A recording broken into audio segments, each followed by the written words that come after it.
Risk लेने से डरो मत, लेकिन उतना ही रिस्क लो जितना अफोर्ड कर सकते हो, ताकि दूसरा रिस्क लेने की जगह बची रहे। ये लाइन राकेश झुनझुनवाला कहा करते थे। सफलता असफलता को लेकर उनका यही फंडा था। शेयर बाजार के दिग्गज निवेशकों में से एक राकेश झुनझुनवाला का 14 अगस्त 2022 को निधन हो गया। वे 62 साल के थे। हाल ही में उन्होंने आकाशा एयरलाइंस की शुरुआत कर एविएशन सेक्टर में कदम रखा था। इसी महीने एयरलाइन ने अपनी पहली उड़ान भी भरी थी। झुनझुनवाला को भारत का वॉरेन बुफे भी कहा जाता था।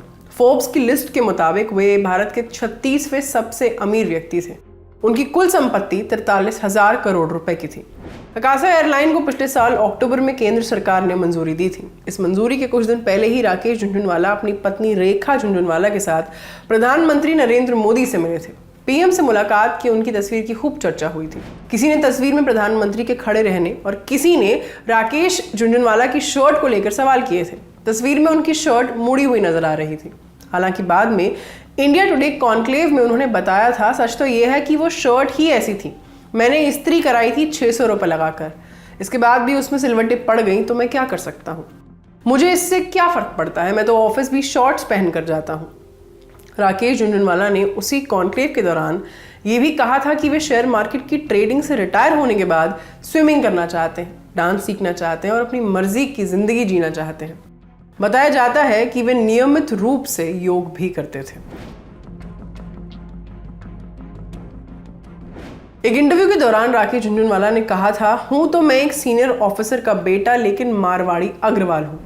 5 जुलाई 1960 को एक मारवाड़ी फैमिली में जन्मे राकेश झुनझुनवाला के पिता IRS इंडियन रेवेन्यू सर्विसेज में ऑफिसर थे। लेकिन राकेश के पिता को राजनीति नहीं, शेयर मार्केट का शौक था। लेकिन इतना ही नहीं, सब कुछ दांव पर लगा दे। बस वो शेयर मार्केट की खबरों से हमेशा अपडेटेड रहा करते थे। अपने दोस्तों के साथ डिस्कस किया करते थे कि कौन सा शेयर ऊपर चढ़ा, कौन सा नीचे गिरा।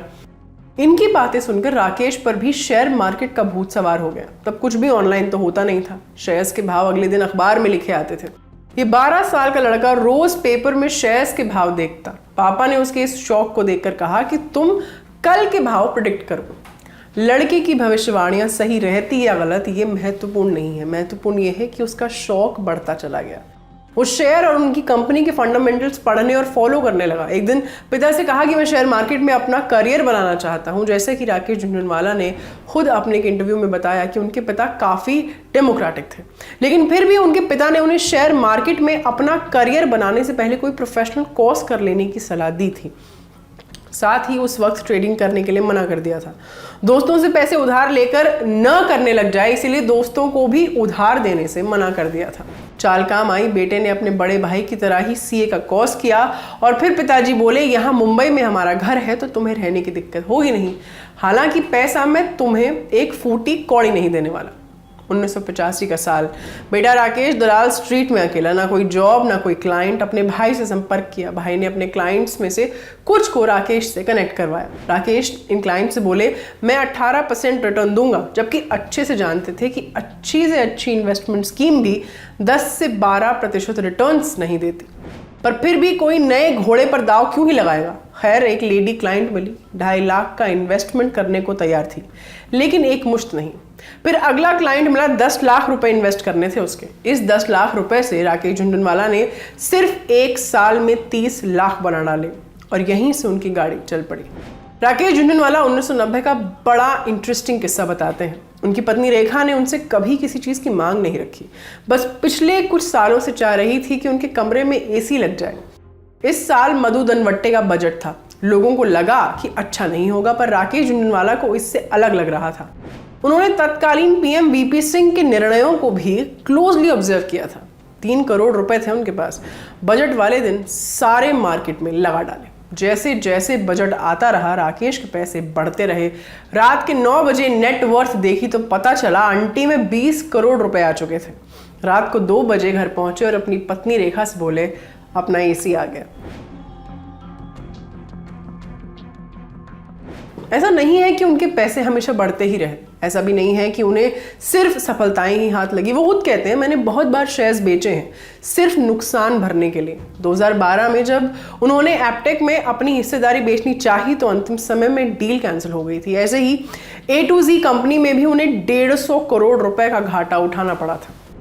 साल 2011 में उनकी नेट वर्थ 30% कम हो गई थी। हालांकि उन्होंने पूरे रुपए अगले साल के खत्म होते होते रिकवर भी कर लिए थे। साल 2020 में फिर से उनको बड़ा घाटा हुआ, लेकिन इतने सेटबैक्स झेल चुकने के बाद राकेश झुनझुनवाला शेयर मार्केट के बिग बुल कहे जाते रहे। शेयर्स की खरीद फरोख्त करके उनको धीरे धीरे एक्यूमुलेट कर करके कई कंपनियों में निर्णायक भूमिका में वो आ गए थे। एप्टेक लिमिटेड और हंगामा डिजिटल मीडिया लिमिटेड के चेयरमैन भी राकेश बने। राकेश झुनझुनवाला कुछ बढ़िया इन्वेस्टमेंट टिप्स भी गाहे बगाहे देते थे। उनमें से कुछ ऐसी टिप्स थी।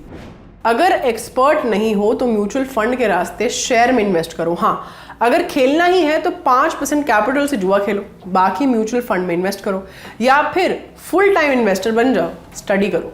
दूसरा, टिप्स इन्वेस्टमेंट के लिए सबसे खतरनाक है। मैंने क्या लिया या किसी बड़े इन्वेस्टर ने क्या लिया, ये सब अव्वल तो अफवाहें होती हैं, और अगर सही भी हैं तो भी मेरे इन शेयर्स को बेचने पर मैं इसकी जानकारी आपको देने थोड़ी ना आऊँगा। तीसरा, केवल इन्वेस्ट ही नहीं करना, अपने इन्वेस्टमेंट्स को लगातार रिव्यू भी करते रहना चाहिए। अगला, 6 महीने में पैसे दुगने, 1 साल में 4 गुने हो जाने की ना उम्मीद रखिए, ना ही ऐसी उम्मीद दिलाने वालों के झांसे में फंसी। अगर ऐसी उम्मीद है तो शेयर मार्केट नहीं, घोड़ों की रेस में पैसा लगाइए। इसी लालच के चलते कोई भी कुछ समझाता है कर लेते हैं। सच्चाई यह है कि 18 से 20% से ज़्यादा रिटर्न आना मुश्किल है। एक और सलाह थी कि मैंने शेयर मार्केट के बारे में बहुत कुछ सीखा है, लेकिन अभी जो सीखना है वो उससे भी कहीं कहीं ज़्यादा है। अगला, ये किसी को फॉलो करके आप शेयर मार्केट नहीं सीख सकते। राकेश झुनझुनवाला की ये प्रोफाइल ललन टॉप के हमारे पुराने साथी दर्पण जी ने जनवरी 2021 में लिखी थी। अपना ख्याल रखिए और देखते रहिए द ललन टॉप। शुक्रिया।